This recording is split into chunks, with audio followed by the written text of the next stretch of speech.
Hello, everyone, and welcome to the Almost Dropouts podcast. I'm your host, Daivik, and today I have Iris with me. Iris is a financial management and computer science student at the University of Waterloo and has done internships at places like BlackBerry and Scotiabank. She is currently working at Google's R&D company X, the Moonshot Factory, or you may formerly know it as Google X, and she shall be working at Microsoft later in the summer. She's also an entrepreneur starting ventures like Neutrify and OpenMeal. And yeah, I thought it would be really interesting to have her on the podcast. And what is Neutrify? Let's start with Neutrify. So, what is it and what inspired you to found it? Yeah, definitely. So Neutrify is a browser extension that we aim to empower everyday consumers to educate themselves on the sustainability issue related to food and change their behavior in terms of what kind of food they can eat to enable a more sustainable lifestyle and diet.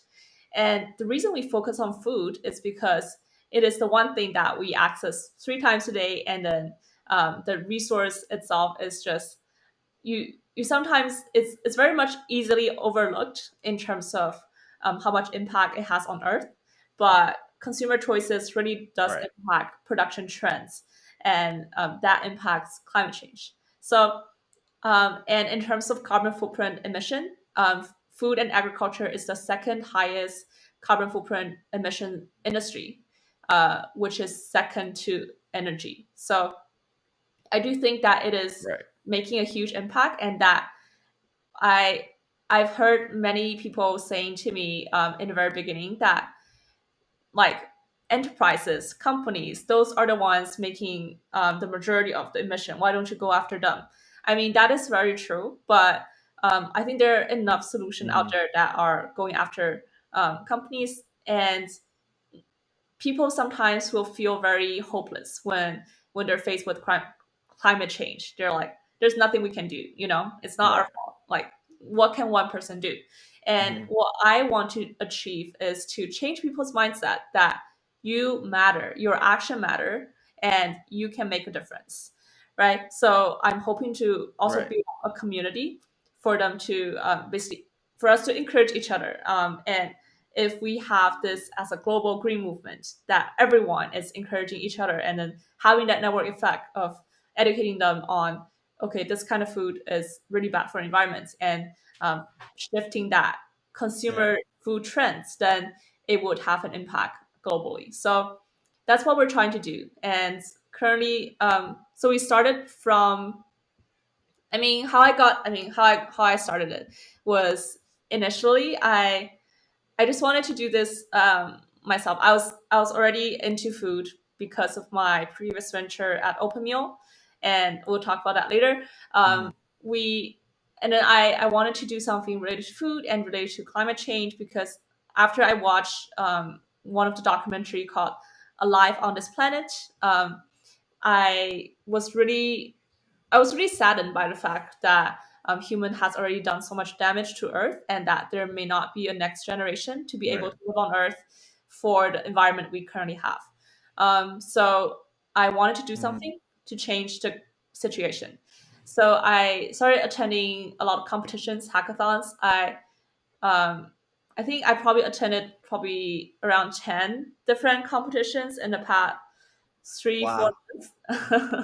And Nutrify was Hmm. born in Hack the North. It was a Waterloo hackathon where we were just brainstorming. It was a continuation of my idea from a previous competition, where my initial idea for Nutrify was to create green labels on physical stores and then educate people that way. And then we realized that physical solution is have very high barrier of entry, so we pivoted to online solution as a browser extension. And that's where Nutrify was born in a hackathon. Right. And then after that, we keep iterating, and then thinking of new features, comparing us to competitors. And from the beginning of, I guess, team of four at a hackathon, we have now grown to a team of um, around 70 people. And they're from 12 different Oh, countries. wow. They're all contributing to the same cause. And so, yeah, it's been running pretty well. Ah, that's great to hear. I think, so many people want to make an impact. Well, I think there's two camps. Like first is the camp where it's like people don't even know about the food they're eating and the impact that it has on the environment. So I think that camp is really like, this product's really important because it gets to educate people about that.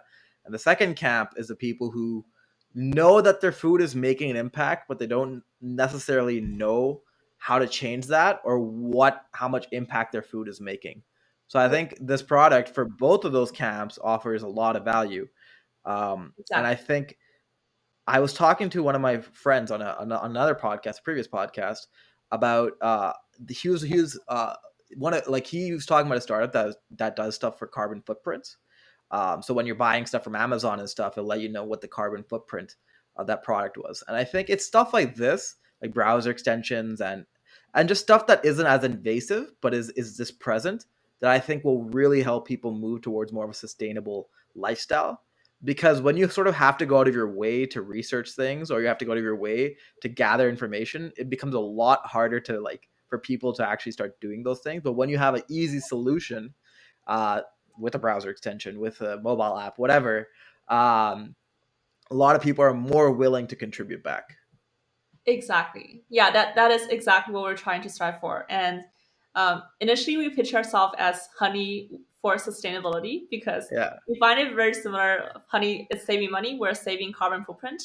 So I think that's the kind of mentality we want to input. Yeah. hmm Yeah, that makes a lot of sense. And wow, it's growing very quickly. Now it's a team of 70. And Hack the North, was it this year's Hack the North or was it previous Hack the North, like It's this year. 2019 or 2020? So it was in Oh, this year. January. Okay. Yeah. It was like literally 4 months ago. Yeah. Oh, okay, cool. Yeah, no, I participated in that Hack the North too. So that's really cool to see.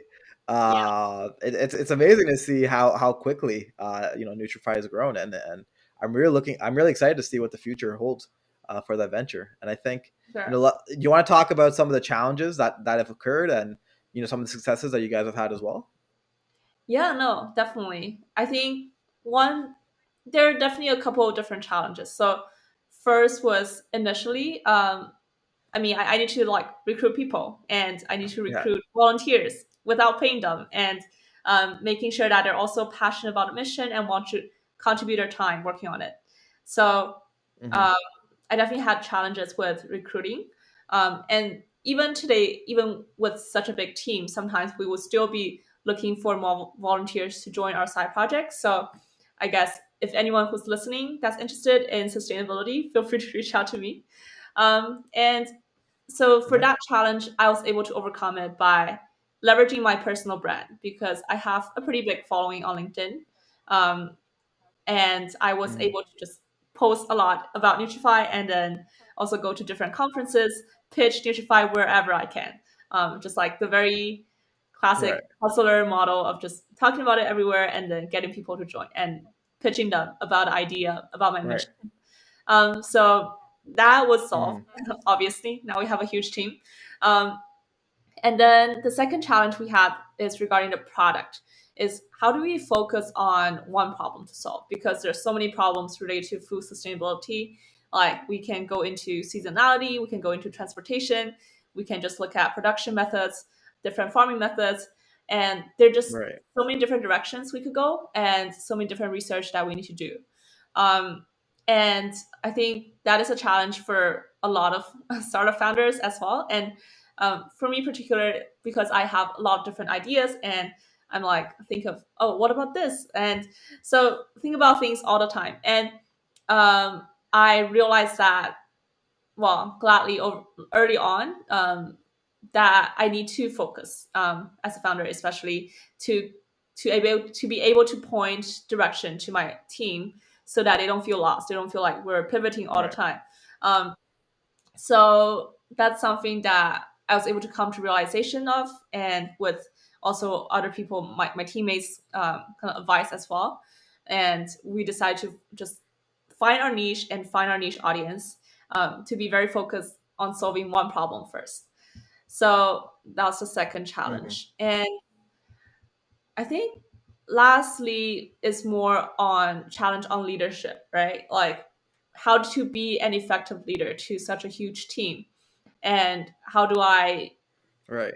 manage tasks. And there are a lot of like human resources related kind of like challenges that I faced, and I was able to kind of overcome Right. that by reading up a lot of like leadership, either podcasts or articles, understanding what it means to be a good leader, and really Right. trying to understand different people's motivation of joining the team and how I can help them achieve their goal Hmm. while achieving Nutrify's goal. So Hmm. it was a lot of learning along the way, for me personally, and for the team. So yeah, Yeah, no, it makes a lot of sense. I think, a lot of people, when they think about making a product, they always get focused on, actually building it and how tough that's going to be. But what they don't realize, or at least my understanding of it, is half the battle is even just getting people onboarded so they'll support you in this mission, and then making sure that they feel have enough support to help you through that journey. Because I don't think there's anything that can't be built as long as you get enough people who support you. But getting those people who have bought in, to your idea and to you as a person is so tough. And so yeah, being a leader can be very challenging in that way. exactly. Yeah, getting buy-in is something I learned can be tough, but it's really rewarding when you get everyone's heart together and working towards the same goal. Yeah. Hmm. And it's a working it's like a work in progress. Like, Yeah, you start off, you have to start formalizing things too in your own mind, and then as things go on, you can start inspiring people to join you as well. And I think that's really important, that nobody's going to be a grade A leader from day one. Everybody's always learning and trying to figure out how to work with other people, in the best way possible. for sure. Um, Definitely. but yeah, so you mentioned a little earlier on, but let's talk about OpenMeal. So that's the second venture you worked on. So what is OpenMeal, and what has inspired you to found OpenMeal? Yeah, of course. So OpenMeal was started in March 2020, and it's Hmm. interesting how it has been like over a year now, and that was exactly when I started thinking about pivoting into product as well. So OpenMeal, I mean, there are two problems that I realized the society is facing at the time. First was the record high unemployment rate, 7%, of a lot of people losing their job and then not Right. being able to bring food to the family, and a lot of kids go to sleep hungry. So that was very heartbreaking. And the Right. second problem was um, just over 50% of minority owned restaurants closed down during COVID because of either Right. discrimination or just because of the entire restaurant industry is not doing well. So we decided to Hmm. focus on these two problems and think of solution. And funny enough, this also came out of a hackathon. So I guess I love Okay. hackathons. And we were able to won one of the pandemic hackathon. It was a pandemic hackathon. We won a hackathon of creating this three-sided marketplace of us fundraising for the restaurants. And so we fundraise a pool of money, and then the pool of money go to different restaurants. We give them certain credit per week, and for each Mhm. people that we recruit as, I mean, not recruit, like we approve them as eligible diners, they will be able to go on our website, order as they would on a Uber Eats, at different restaurants, and then they can go pick up the orders. So except that it's free for these Right. people, and we give them certain credit per week. And these people, Hmm. we basically focus on like financially insecure individuals, and we have a long list of survey questions that they need to fill out to be eligible, and we review them, kind of like by human as well. So that was what OpenMeal Right. is trying to do. And so far we Hmm. have, I mean, since the last year, we were able to fundraise over $24,000 and give out over 3,300 free meals to individuals across five Wow. cities. So it's been Hmm. definitely a journey, to start a product from zero to one, and then seeing it grow, and then um, Yeah. a lot of challenges faced along the way. But I would say it was probably I one of the best decisions I made, during the pandemic, starting it, and it really kickstart my career as well, because I don't think I'll be here today if I didn't start at OpenMeal and was able to prove to different companies that I have the entrepreneurial skills to start something and then make real impact in the world.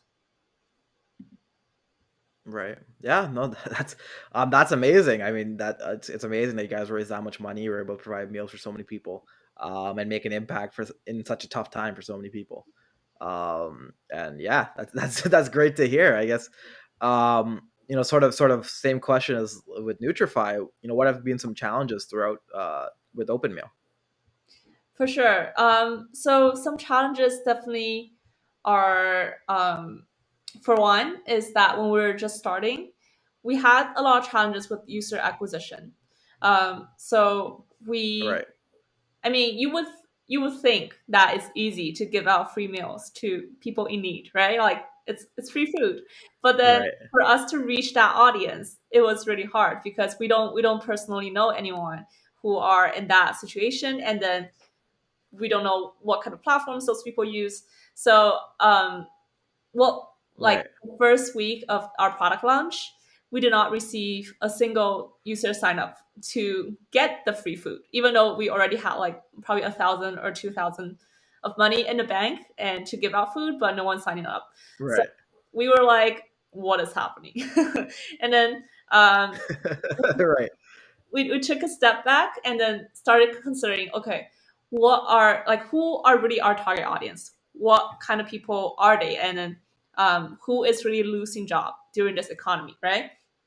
And then something hit Hmm. me that, I mean, a lot of gig economy workers probably have lost their job, like the Uber drivers, the delivery workers, the people who are Airbnb hosts, like people who work freelance work or like gig worker are probably experiencing something very difficult. So we readjust our like Right. marketing strategy to target those communities on like Facebook groups, on Instagram, on like all the different communities we can find that are for like Uber drivers, Airbnb hosts, and then post there about the service we're providing. And then we started gaining traction. So Hmm. I think finding that Right. target audience, it really takes some creativity in the beginning to understand who you're really serving and who are going to Right. benefit the most. So that was the first challenge. And then I think later on we also had a lot of challenges with fundraising because I mean, for Open Meal, we're a nonprofit. We are 501c certified, and it Right. was still very hard, especially after pandemic have calmed down a little bit more, and then people kind of stopped donating, Right. think like we're fine, and it was harder to like collect funds. So what we did is that we Hmm. think of a lot of creative ways to fundraise. Is that first we host a lot of events with our internal team members. Like I think I probably hosted some like career, like job search events for people looking to break into PM, Right. and then people hosted dancing workshop, like, whatnot, and then we would charge them a admission fee. And we also reach out to a lot of influencers on YouTube, Instagram, and ask them to host an event with us. And we also started a sticker, Hmm.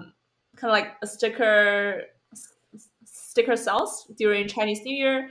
Um, and we have designers to Right. super cute stickers and sell those. And we also opened up a merchandise store online selling like open meal branded sweatshirt, mugs, all that stuff. Um, Honestly, we did a lot of different things, and we were also featured on NBC in the US, like a major news outlet, Right. about our what we're doing. So Hmm. that kind of like PR exposure also gave us a lot of fundraising. So um, it was just like trying everything and then making sure that we were able to generate enough traction for us to keep going. Yeah, no, it seems like you guys, it's really interesting. First, trying to find that user base, and then second, the marketing campaign that you guys did to, collect funds from that initial step. That's super interesting, and it's amazing to see how much impact you guys were able to do across the way. So, Definitely. that's amazing. And I guess, sort of like a wrap up question for both of those. But what do you think the future is for both those ventures? For sure. So starting with Neutrify, I would say, um, although we were able to have some like past success in winning around 5 different pitch competitions and raise a few $1,000s for Neutrify, I think the future of Neutrify is looking a lot further and bigger than that. In that, Right. or I mean, in the short term, Nutrify is looking to raise more funds by just pitching at more competitions and winning those. And then in the midterm, I think we will also start like a fundraising campaign um, for probably we'll use like crowdfunding for getting more money to help us Right. with development. And then the long term, I think the future does not just stop at online shopping. um, After we were able to secure some online shopping customers and have enough people on the platform, I think we'll expand into in-person shopping as well by developing an app that allow people to Right. scan the barcode and then know how much carbon footprint it is. And we'll also look Hmm. to partner up with sustainable food startup NGOs, and also any like online or offline grocery stores who are also sustainability minded. So I think that's where the future Hmm. lies for Nutrify. Definitely a lot exciting updates coming up, and we're also launching our product soon. So yeah, follow our Okay. Instagram, LinkedIn, Facebook to keep in touch with. Um, Yeah, I'll leave all the links in the podcast. for sure, we'll do. Mhm. And then for OpenMeal, we are, I mean, we're still fundraising. I think there are definitely more things we could do with OpenMeal. Is that it doesn't have to stop with meals. Like we can look into like maybe even open housing, like some other places that we can offer help for these people and how we can secure more funds for the bigger mission we have. And Right. I think this is kind of like this process of me thinking of where these future could be. It's very similar to the moonshot ideas where we have at X, because at X we always are encouraged to Hmm. think big and think 10x the current process, and that's kind of like the thinking model I'm employing for my own startup as well. So yeah, I really do think Right. that the future is bright and we have a lot to work on.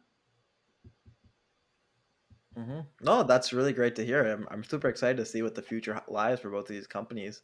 And yeah, and just in general, like it's super amazing. I think it's really interesting to see how both the startups are they're based in social impact. And so I guess I wanted to get your opinion on finding a balance between increasing user consumption in a sustainable way. And what I mean by that is it feels like every day, we're becoming more dependent on more and more things, and our consumption rate to live is just becoming higher. And so I was just wondering, what do you think the future of finding sustainable way? Because I think that's gonna be like a always gonna it's gonna keep happening as our needs become bigger. But what do you think about finding a sustainable way to do that in? Yeah, I think it really is a mindset shift. Um, I I think in a lot of like developing countries, and I mean developer countries too, like a lot of people when they get rich, the first thing they will do is that they will buy a lot of food. They will like buy all the meat.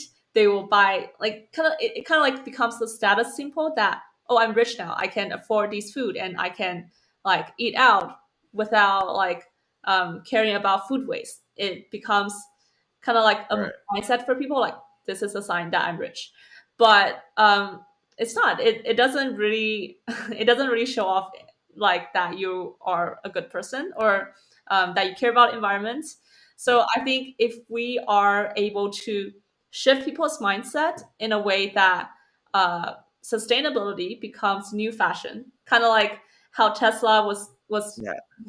was able to be framed as the new fashion of something cool, and that is a status symbol, even though, and at the same time still doing good to the environment using renewable energy. I think that's where Right. it will go for us as well. Like we want to align people's values and align people's incentives of either like showing off that, well, we care about the environment, so having that social sharing feature is very key for us. Showing off their Right. environmental status, and then also align their incentive of like eating healthy and maybe even eating like cheaper food, um, having like price and health in mind in our extension as well is something very important for people to be aware that this is something that they don't have to sacrifice other, like it's not like they're not being healthy if they eat less meat. So yeah, I think Yeah. it's a lot of times just like education. If we're able to re-educate these people, then this change and transformation is possible. Yeah, for sure. I think you really hit the mark on the first, especially the first point you made, where it's, um, you sort of have to just change the mindset of people. Have to make caring about the environment cool in a way, just like how Tesla made electric vehicles cool by making their vehicles cool. So in the same way, people really want to do that for not only saving the environment, but because it's also benefiting them in the way they're able in the futures they get and all of that type of stuff. And I think in the same way you have to shift that mindset when it comes to the environment and being sustainable. Where before even right now the stigma sort of is that it's like it's just a so what, right? It's like, okay, if you're sustainable the environment, nobody really, to be honest, nobody like seems to really care about it as much. And we need to develop that awareness. We need to change the culture. So, like you said, if you're rich, not like if you're rich, buying a lot of stuff unnecessarily isn't necessarily the way to flaunt that, right? It might be buying more sustainable products. That's the way you can sure show off. And it's just changing that mindset that's really important. So it's a really big task. It's going to be a very interesting problem for you and other entrepreneurs to figure out. But I think there is a way of doing it. There is a path there somewhere. It's just a matter of executing on it and seeing it through. For sure. I totally believe in that as well. That's why we're working on this. So, work in progress. Yeah, for sure. And yeah, thank you so much, Iris, for coming on to the podcast. That's all I have for today. I really loved having you on. I'd love to have you on another episode sometime in the future. But yeah, best of luck at X, at Microsoft, and on your two ventures. Thank you. Thank you so much for having me. It has been a blast speaking with you as well. Yep, and I'll leave all the links for Iris's ventures and her socials in the podcast notes. So if you want to reach out to her or check out Neutrify OpenMeal, feel free. You can check it out in the URLs below. But other than that, guys, thank you so much for tuning in. Stay tuned until the next podcast. Stay safe, and see you on the next one.